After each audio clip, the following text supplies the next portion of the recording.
Welcome to Stars Forever, where Stephanie celebrates the lives of unforgettable people whose presence still shines through the legacy they left behind. This channel is devoted to honoring beloved figures from film, music, television, and culture, remembering their journeys, their influence, and the inspiration they gave the world. Here, their stories continue to live on with meaning and heart. John Mayall was never the loudest figure in rock music, but his influence ran deeper than many of his contemporaries. Born on November 29, 1933 in Macclesfield and raised in Cheadle Hulme, he grew up in a musical household where his father introduced him to jazz and blues records. As a teenager, he became deeply drawn to the emotional sound of early blues artists and taught himself instruments like piano, harmonica, and guitar by listening and practice rather than formal training. In the 1960s, he formed John Mayall and the Blues Breakers, a band that became a key stepping stone for many musicians who would later become major names in British blues and rock. The group played an important role in shaping the sound of the era and helping blues reach a wider audience. Because of his role in nurturing talent and preserving the blues tradition, Mayall earned the respect of musicians and fans alike and became known as the godfather of British blues.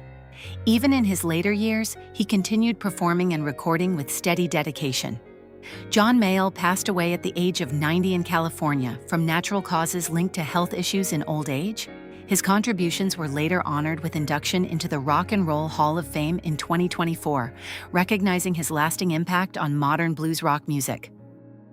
Jessica Walter passed away at the age of 80, leaving behind a career that balanced intensity, elegance, and sharp comedic timing in a way few performers could match. She first gained wide recognition for her striking performance in Play Misty for Me, where her ability to portray complex, emotionally layered characters immediately set her apart in Hollywood. Over the years, she built a reputation for playing strong, memorable women who could shift effortlessly between charm and authority, often within the same scene. A new generation later discovered her through Arrested Development, where her role as Lucille Bluth became iconic for its razor-sharp delivery, dry humor, and perfectly timed sarcasm that turned simple dialogue into unforgettable moments. She continued that momentum in voice acting, most notably as Mallory Archer in Archer, where her voice alone carried a blend of wit, command, and subtle vulnerability that made the character instantly recognizable. Beyond specific roles, Jessica Walter's legacy lies in her consistency and precision as a performer, someone who brought depth even to brief moments on screen. Her work continues to resonate with audiences, and her performances remain widely admired for their intelligence, timing, and lasting emotional impact.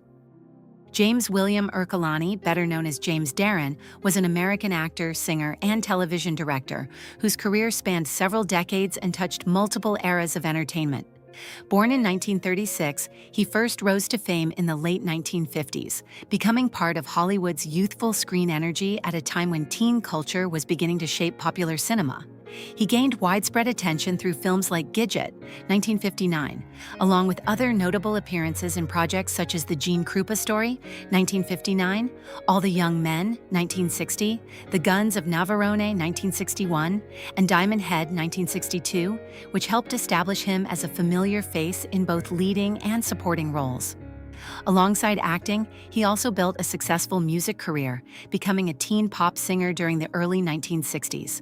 His most recognizable song, Goodbye Cruel World, became a major hit and reflected the sound and sentiment of the era's pop music scene. As time went on, he smoothly transitioned into television, where he continued to evolve as a performer. He appeared in series such as The Time Tunnel, 1966-67, and T.J. Hooker, 1982-86, later gaining renewed appreciation for his role as Vic Fontaine in Star Trek, Deep Space Nine, 1998-99. James Darren passed away at the age of 88 from natural causes, leaving behind a long and varied legacy across film, music, and television that spanned generations and genres. Jadwiga Barańska, October 21, 1935, was a Polish actress known for her emotional depth, elegance, and ability to bring quiet strength to her characters.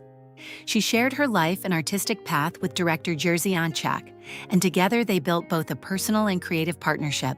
They had a son, Mikołaj, born in 1964, who was part of their shared family journey alongside their artistic careers. She began her acting work on stage, performing at the Classical Theater from 1959 to 1966, and later at the Polish Theater in Warsaw, where she developed a style rooted in sensitivity, realism, and careful attention to emotional detail. Her transition to film brought her wider recognition, especially through her collaborations with Anchak. Her role as Barbara Nieczczyk in Nights and Days, adapted from Maria Dąbrowska's novel, became one of the most iconic performances in Polish cinema. She also gained acclaim for her portrayal in Countess Kozel, further establishing her place in film history. Beyond cinema, she appeared in television theater productions, showing her versatility across different forms of performance. In 1979, she moved to the United States, where she continued to live for the rest of her life. Jadwiga Baranska passed away in Los Angeles at the age of 89 after a brief illness. She is remembered for her artistry, grace, and lasting influence on Polish film and theater. The music community is mourning the loss of Danielle Moore, the vibrant frontwoman of Crazy P, who passed away at the age of 52. Her bandmates shared the heartbreaking news, describing her as someone who radiated warmth, compassion, and an infectious energy that deeply impacted everyone around her. Her absence is felt as a profound loss by those who knew her personally and through her music. Danielle Moore was more than a vocalist. She was widely seen as the emotional center of Crazy P. Joining the group in 2002 alongside Chris Todd and Jim Barron, she played a key role in shaping their distinctive blend of house and disco. Across multiple albums, her expressive voice and dynamic stage presence helped define the band's identity and gave their performances a powerful, lasting connection with audiences. Her early life near Manchester played an important role in her musical journey. She often spoke about discovering her love for music at the Hacienda, a legendary venue that inspired her confidence and individuality. That influence stayed with her throughout her career, reflected in her fearless and authentic approach to performance. Tributes have been shared across the music world, with artists and collaborators remembering her as a truly unique presence. Her cause of death has not been publicly disclosed. At 99 years old, the man the world once called a performer is still moving as though time never fully caught him. Not in recollection, not in fading footage, but in a present that refuses to go quiet. He walks into rooms and something changes, as if the air itself remembers rhythm. The world around him has shifted, genres have dissolved, audiences have aged, and entire eras of entertainment have been written into history books. Yet he remains, not as a relic, but as a living continuation of something once believed to be fleeting. People assume they know him, the smiling face, the effortless physical comedy, the warmth that once filled living rooms across decades. But the truth is more layered than memory allows. Behind that familiar presence is a life carved by absence, persistence, and years of quiet struggle. He was not born into recognition. He was shaped by invisibility, and what the world now sees as effortless joy was once survival. The performance of happiness was never just performance, it was endurance refined into art. To understand how he is still dancing at nearly a century old is to trace a life that refused to stop reinventing itself even when the world stopped expecting anything new. A childhood built on quiet distance. He was born in a small Missouri town where horizons stayed still and ambition felt like a rumor. West Plains offered structure but not expansion, routine but not discovery. His father traveled often, his mother carried the household with a quiet resilience that left little room for emotional excess. There was no defining tragedy in the home, no single rupture that explained everything later in life. Instead, there was distance, subtle and persistent, like a wall built without anyone noticing brick by brick. He grew up learning how to interpret silence more than speech, learning how to exist without demanding too much attention. That environment shaped him in ways he did not understand at the time.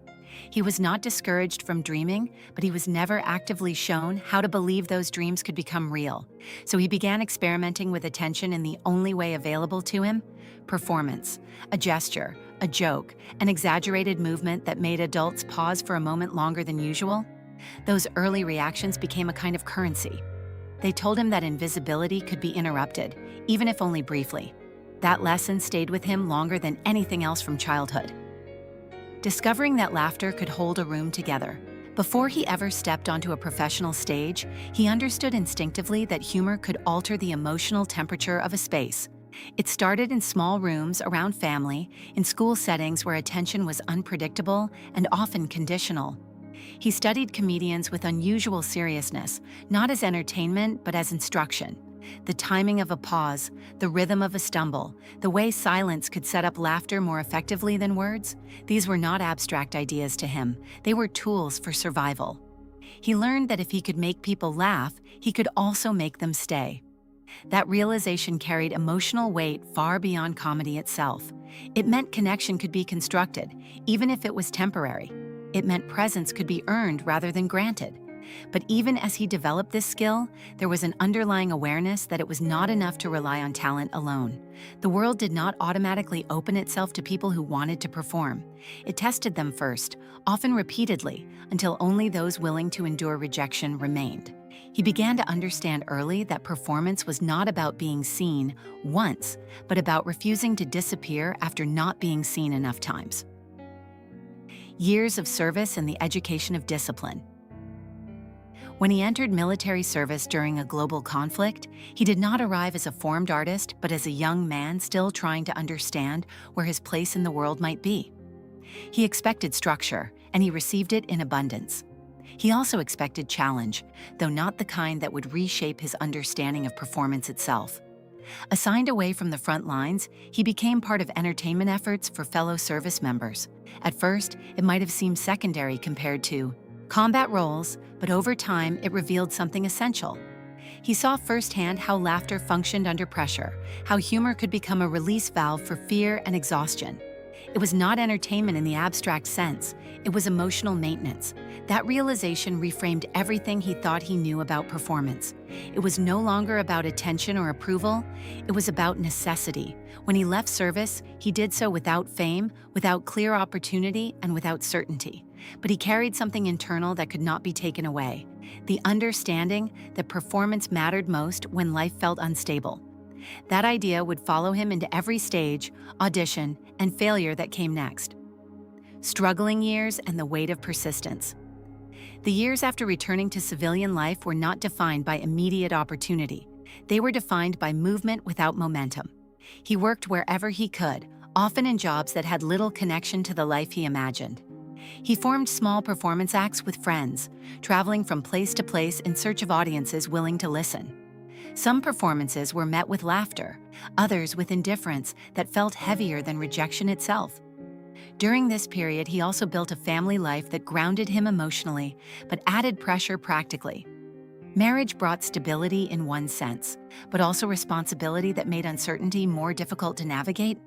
There were children, financial strain, and the constant tension between ambition and obligation. He was not absent out of neglect but out of necessity, pulled between providing security and chasing possibility. Those years tested not only his patience but his identity.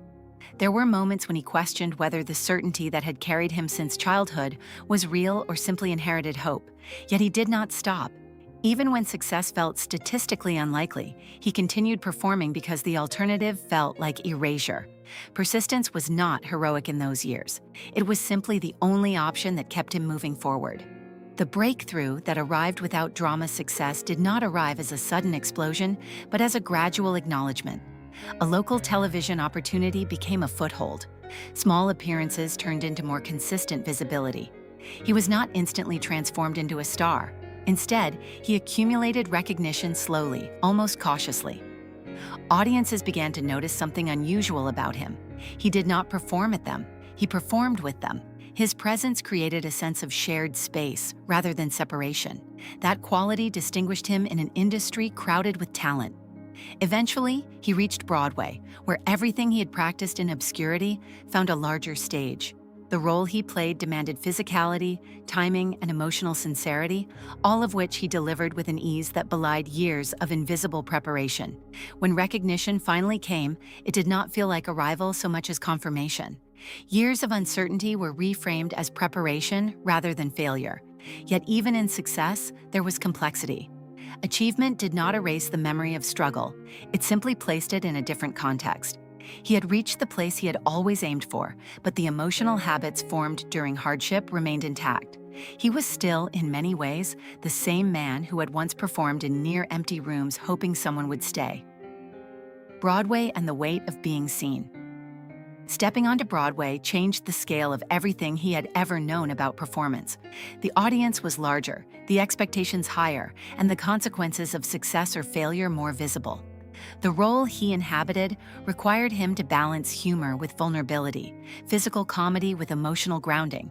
He approached it not as reinvention, but as accumulation, drawing from years of experience that had never been formally acknowledged. Critics responded, audiences responded, and recognition arrived in a form that felt both validating and overwhelming. Awards followed, but they did not simplify the emotional complexity of what he had achieved. For someone who had spent much of life feeling unseen, being widely seen created a new kind of pressure. Visibility did not resolve insecurity, it magnified it. There was a quiet realization that success was not an endpoint, but a new condition of expectation. People now assumed consistency, excellence, and permanence. Yet internally, he remained aware of how fragile the path had been. Every moment of applause carried the memory of earlier silence. Broadway did not complete his journey. It expanded it into a larger, more demanding space. Television stardom and the architecture of a persona. When television success arrived, it transformed him from stage performer into household presence. The format demanded repetition, consistency, and accessibility. Week after week, he entered living rooms across the country, becoming part of daily life for audiences who began to associate him with comfort and reliability. The character he portrayed was structured around timing, charm, and physical expression, all extensions of skills he had developed long before cameras were involved. Yet the scale of recognition introduced new complexities. Fame creates a version of a person that exists independently of their private reality. He found himself navigating the gap between public identity and private experience. People responded to the version of him they saw on screen, not the individual who carried exhaustion, responsibility, and the memory of years of struggle. Still, he continued performing with dedication, aware that consistency was what kept the connection alive. Success did not eliminate the need for effort, it simply changed its visibility. Behind the familiar smile was a professional discipline shaped by decades of uncertainty, now refined into something that appeared effortless but was anything but: family, distance, and the cost of ambition. As his career expanded, so did the demands placed on his time and energy. Family life became a parallel reality that required attention even as professional obligations intensified. Marriage brought love, but also strain created by absence and constant travel. Children grew up in a household where presence was intermittent, shaped by schedules that rarely aligned with domestic stability. There was no singular collapse, no dramatic rupture, but rather a gradual distancing that reflected competing priorities. He loved his family deeply, yet love alone could not always compensate for time lost to ambition. This tension became one of the defining emotional challenges of his life. Success provided security, but also demanded sacrifice. He often found himself navigating the space between gratitude for what he had achieved and awareness of what it cost. Over time, separation became inevitable, not from lack of care, but from the structural demands of two lives moving in different directions. The end of the marriage was not a conclusion of feeling, but of circumstance. What remained was connection reshaped into new forms, particularly through his children, who continued to represent continuity beyond professional identity, reinvention, survival, and enduring relevance. What allowed him to remain relevant across decades was not repetition of success, but willingness to adapt. As entertainment evolved, so did he. New formats, new expectations, and new audiences required flexibility rather than nostalgia. He moved between mediums with ease that masked the effort behind it. Reinvention was not a strategy, it was a necessity learned early in life.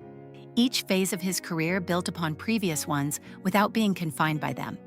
Even when cultural trends shifted away from the style of performance he helped define, he remained present, adjusting rather than resisting change. This adaptability came from a life that had never offered stability as default. He understood impermanence not as threat, but as condition. Survival in entertainment, as in life, required continuous motion. What others might have seen as reinvention was, for him, continuation. He was not becoming someone new. He was extending what had always been there. That is why, even in advanced age, he remains recognizable, yet not static, familiar yet not frozen. His presence carries history, but not confinement to it. Still dancing at 99. At nearly a century old, he is still moving, still responding to rhythm, still entering spaces with a warmth that feels almost architectural in its consistency. The world around him has changed repeatedly, but something essential in him has not. It is not denial of age, nor resistance to time, but continuation of a life built on motion. People often interpret longevity as luck, but in his case, it reads more like consequence of persistence. He did not simply survive decades of change, he adapted to them while maintaining the core impulse that defined him from childhood, the need to connect through performance. The boy who once used humor to be seen became a man who used it to sustain decades of visibility. Now, at the edge of a century, that impulse remains intact. What began as a response to invisibility has become a lifelong language. The stage has changed shape, but the performance continues. And in that continuation lies the quiet truth of his life. That identity is not fixed in a single era of success, but carried forward through every reinvention that follows.